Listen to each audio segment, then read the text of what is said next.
নমস্কার বন্ধুরা, blogs with রূপা চ্যানেলে আপনাদের সবাইকে স্বাগত জানিয়ে প্রতিদিনের ন্যায় আবারও একটি ইউনিক রেসিপি নিয়ে হাজির হয়েছি আপনাদের মাঝে।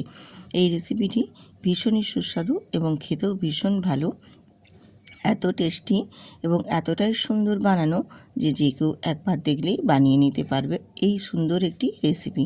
তো তার জন্য দেখো, রেসিপিটি বানানোর জন্য আমি এখানে নিয়েছি কিছু উপকরণ, আরও কিছু উপকরণ এখানে নেব। যে পুরো ভিডিওটা দেখবেন, স্কিপ করবেন না, আশা করি ভালো লাগবে। আমি এখানে 1 কাপ আর হাফ কাপের থেকেও আরও অল্প একটু কম ময়দা আটা নিয়েছি। এখানে আপনারা চাইলে ময়দা দিয়েও বানিয়ে নিতে পারেন। আর দেবো এখানে 1 চামচ নুন দিয়েছি, আর স্বাদ মতো আর দিয়েছি 1 চামচ ভর্তি চিনি। চিনিটা অবশ্যই একটু বেশি করে দেবেন, তাহলে খেতে ভালো লাগবে এই রেসিপিটির ক্ষেত্রে। আর দিয়েছি এখানে 1 টেবিল চামচ রিফাইন অয়েল, আর দিয়ে দিলাম একটা ডিম ফাটিয়ে। এবারে সমস্ত কিছুটাকে আমি মিক্সড করে নেব। তো আমি একটা চামচ দিয়ে খুব ভালো করে সব কিছু উপকরণ আটার সাথে মিশিয়ে নিচ্ছি। তো যতই যাই হোক না কেন, হাত দিয়ে মাখানোর যে সুন্দরভাবে যে হাত দিয়ে একটা মাখানো হয়, সেটা কিন্তু চামচ দিয়ে হয় না বন্ধু।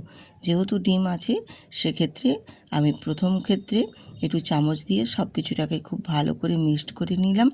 এরপর আমি হাত দিয়ে তারপর খুব ভালো করে একদম ঝুরো ঝুরো করে মিক্সড করে নেব সমস্ত কিছুটা। যেহেতু ডিম আছে, আটাটার সাথে যেন খুব ভালো করে মিক্সড হয়, এই কারণে এবার আমি হাত দিয়ে খুব ভালো করে মাখিয়ে নেব। আটা ময়দা বলো, হাত দিয়ে মাখাতে যে যতটা সুন্দরভাবে মাখানো হয়, চামচ দিয়ে কি সেইভাবে হয় বন্ধুরা? সেইভাবে হবে না। বেশ হাত দিয়ে ঝুরু ঝুরু করে দেখো মাখিয়ে নিয়েছি। আর হাতে এইভাবে মুঠো করলে যেন একটা মুঠো ভাব হয়ে যায়, সেই পর্যায়ে কিন্তু খুব ভালো করে মাখিয়ে নিতে হবে। ব্যাস, মাখানোটা কমপ্লিট হয়ে গেছে। এবারে আমি অল্প অল্প করে জল দিয়ে সুন্দর একটা ডো তৈরি করে নেব। আর অবশ্য আমি এখানে একেবারে নর্মাল টেম্পারেচারে থাকা জলই এখানে ইউজ করছি। একেবারে কিন্তু ভুল করেও গরম জল এখানে দিতে যাবেন না। গরম জল দিয়ে যদি ডোটা মাখিয়ে নেন, তাহলে বন্ধুরা, যেহেতু ডিম আছে, ডিমটা বয়েল হয়ে যাবে। কিন্তু এই কারণেই একদম নর্মাল জল দিয়েই বেশ সুন্দর একটা ডো তৈরি করব। আর ডোটা কিন্তু বেশ নরম নরম করেই করতে হবে। এই ডোটা কিন্তু একদম শক্তভাবে করলে হবে না, বেশ একটু নরম নরম করে ডোটা মাখিয়ে নিতে হবে। আজকের এই সুন্দর রেসিপিটি যদি আপনাদের ভালো লেগে থাকে বন্ধুরা, অবশ্যই কিন্তু চ্যানেলটিতে সাবস্ক্রাইব করে ভিডিওটিতে একটি লাইক দিয়ে কন্টিনিউ করবেন। পুরো ভিডিও জুড়ে স্টেপ অ্যান্ড স্টেপ রয়েছে, পুরোটাই দেখবেন। স্কিপ করে গেলে কিন্তু অনেক কিছুই মিস করে যাবে বন্ধুরা, তখন বুঝতে পারবে না আমি কিভাবে এই উপকরণটি বানিয়ে নিচ্ছি বা এই রেসিপিটি বানিয়ে নিচ্ছি। আমার দেখো আটার ডোটা বেশ সুন্দর করে মাখা হয়ে গেছে। এবার এটাকে আমি ঢেকে 10 মিনিটের জন্য রেস্টে রেখে দেব। এবারে চলে এলাম একটি বাটি নিয়ে, আর বাটির মধ্যে এখানে আমি দিয়ে দেব 2 থেকে 3 চামচ মতো সাদা তেল। এবারে এই সাদা তেলের মধ্যে আমি দিয়ে দেব 1 চামচ ময়দা। এখানে ময়দার পরিবর্তে তোমরা আটাটাও ব্যবহার করতে পারো। তো আমি এখানে কিন্তু ময়দাটাই নিয়েছি, কারণ এই রেসিপিটির ক্ষেত্রে এই ময়দাটা দিলে বেশ ভালো লাগে।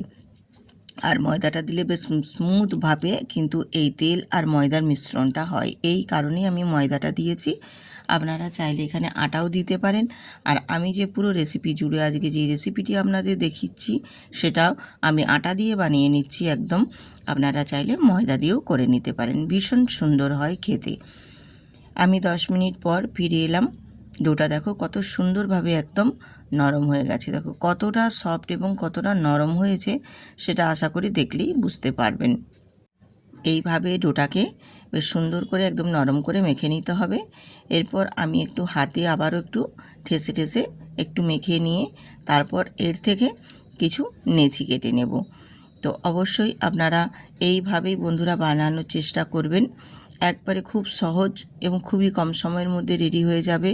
স্কুল অফিস সবের জন্যই কিন্তু বানিয়ে দিতে পারেন। ভীষণই একটি সুন্দর রেসিপি, যেটা খেতে ভীষণ ভালো লাগে। এছাড়া আমরা রাত্রে ডিনার বা লাঞ্চের জন্যও কিন্তু বানিয়ে নিতে পারি। আমার সমস্ত নিচিগুলো দেখো কাটা হয়ে গেছে। এবার একটু হাতের তালুতে গোল গোল করে ঘুরিয়ে একটু ঠেসে ঠেসে সুন্দর করে গোল শেপ দিয়ে দেব। আমার সবগুলো বেশ সুন্দর করে দেখো একদম নিচিগুলো গোল শেপ নিয়ে নিয়েছি। এবার এইগুলোকে আমি বেলে নেব। তো বেলে নেওয়ার জন্য আমি এখানে চলে এলাম একটা কাটিং বোর্ডের সাহায্যে বেলে নেব। আর কাটিং বোর্ডের ওপরেই আমি এক একটা নেচি নিয়ে নেব। তো অবশ্যই এখানে কিন্তু কোনো তেল ব্যবহার করার দরকার নেই, এমনিই এটা সুন্দরভাবে বেলা হয়ে যাবে। আমি যেভাবে দেখিয়ে দিচ্ছি দেখুন বন্ধুরা, ঠিক এইভাবে বেলে নেওয়ার চেষ্টা করবে, তাহলে দেখবে কোনো তেল বা কোনো আটা ময়দা কিছুই লাগবে না, বেশ সুন্দরভাবে বেলা হয়ে যাবে।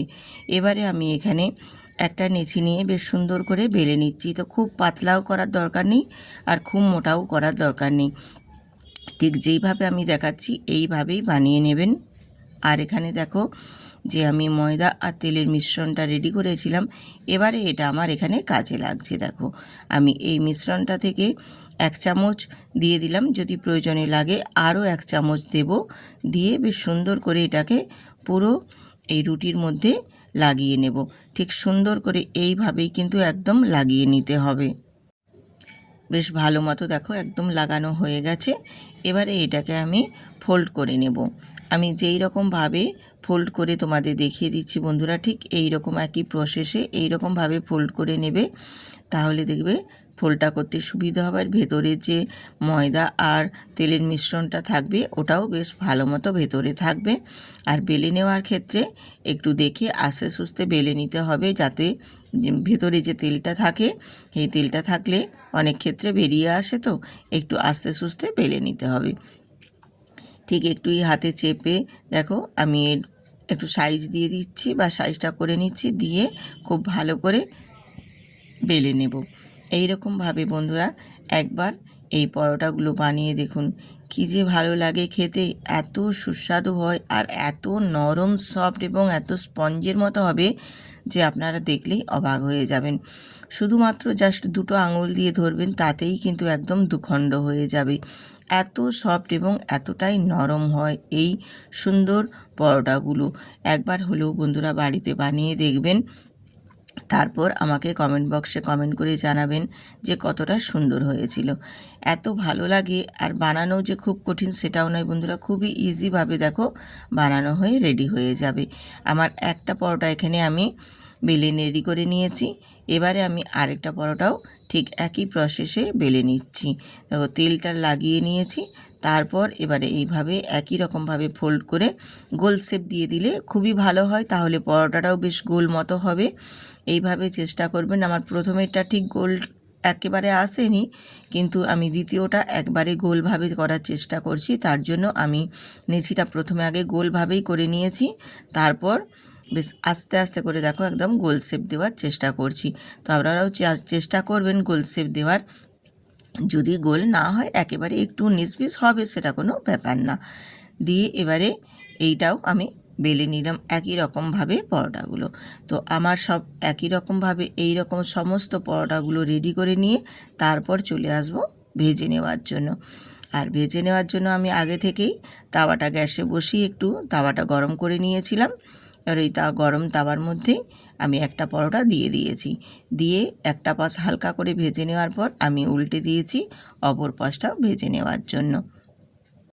আবারও একটা পাশ হালকা ভেজে নেওয়ার পর আবারও উল্টে দিচ্ছি। ঠিক বন্ধুরা এই রকমভাবে উল্টে পাল্টে দুটো পাশ হালকা হালকা করে একটু লালচে ভাব হয়ে আসলে এবারে আমি ওর উপরে ছড়িয়ে দেব অল্প একটু তেল, সামান্য, খুব বেশি যে তেল লাগবে তাও না, অল্প একটু তেল দিয়েই কিন্তু দুটো পাশ বেশ সুন্দর করে ভাজা হয়ে যাবে। আমি একটা পাশেই কিন্তু তেল দিয়েছি, সেই তেলেই কিন্তু দুটো পাশ ভাজা হয়ে যাবে। আমি দুটো পাশে কিন্তু একটুও তেল দেব না, অল্প একটু তেল দিলেই কিন্তু বেশ সুন্দর করে পরোটাগুলো ভাজা হয়ে যাবে। তো আশা করি দেখে বুঝতে পারছেন আমি কিভাবে পরোটাগুলো ভেজে নিচ্ছি। এই রকমভাবে পরোটাগুলো ভেজে নেবেন, খেতে ভীষণ ভালো হয় আর এত নরম সফট তুলোর মতো হবে, আপনারা নিজেরাও বুঝতে পারবেন না যে এইভাবে পরোটা বানালে এত নরম এবং এত সফট হয়। একবার হলেও বন্ধুরা বানিয়ে দেখবেন, ভীষণই সুস্বাদু। আমি আরেকটা পরোটাও ভেজে নিচ্ছি, ঠিক একই রকমভাবে উল্টে পাল্টে দিয়ে অল্প আবারও দেখো তেল একটু দিয়ে দিয়েছি, দিয়ে বেশ সুন্দর করে দুটো পাশ লালচে করে ভেজে নিয়েছি। আমি এই রকমভাবে প্রতিটা পরোটাই ভেজে নিয়ে তারপর ফিরে আসছি আপনাদের কাছে দেখিয়ে দিচ্ছি। তো দেখুন আমার সমস্ত পরোটাগুলো ভেজে নেওয়া হয়ে গেছে। এই রকম সুন্দরভাবে যদি পরোটা ভেজে নেন, এই কিছু উপকরণ দিয়ে বা ঘরে থাকা সামান্য দুটো উপকরণ দিয়ে আটা আর ডিম দিয়ে যদি বানিয়ে নেন এই রকম সুন্দর পরোটা, তাহলে কিন্তু স্কুল অফিস টিফিনের জন্য বানিয়ে দিতে পারবেন। এছাড়া রাত্রে বা দুপুরে ডিনার লাঞ্চের জন্যও বানিয়ে নিতে পারবেন। ভীষণ সুন্দর হয় খেতে আর ভীষণ টেস্টিও হয়। আর এত সফট এবং নরম যে স্পঞ্জের মতো, আপনারা দেখলেই বুঝতে পারবেন এতটা সফট হয়েছে। দেখো পরোটাগুলো একটু ঠান্ডা করে নিয়ে তারপর আমি তোমাদের দেখিয়ে দিচ্ছি। ঠান্ডা হয়ে যাওয়ার পর অনেক ক্ষেত্রে অনেকের পরোটা বলে ঠান্ডা হয়ে গেলে শক্ত হয়ে যায়, কিন্তু আমি এটা ঠান্ডা করে নিয়েই তারপর তোমাদের দেখিয়ে দিচ্ছি কতটা পরিমাণে সফট হয়েছে আর কতটা ভেতরে লেয়ারযুক্ত হয়েছে, সেটাও আশা করি দেখলেই বুঝতে পারবে। দেখো কত ভেতরে লেয়ারযুক্ত হয়েছে আর কতটা সফট, দেখো জাস্ট হাতে চাপ দিলেই একদম আলতো হয়ে ছেড়ে চলে আসছে। এতটা সুন্দর হয় এই পরোটাগুলো। একবার হলেও বন্ধুরা বানাবেন, তারপর আমাকে জানাবেন কতটা সুন্দর হয়েছে আর কতটা সফট হয়েছে। যদি ভালো লেগে থাকে বন্ধুরা পাশে থাকবেন। আজ এখানেই শেষ করছি, আবার দেখা হবে আরেকটি নতুন রেসিপিতে।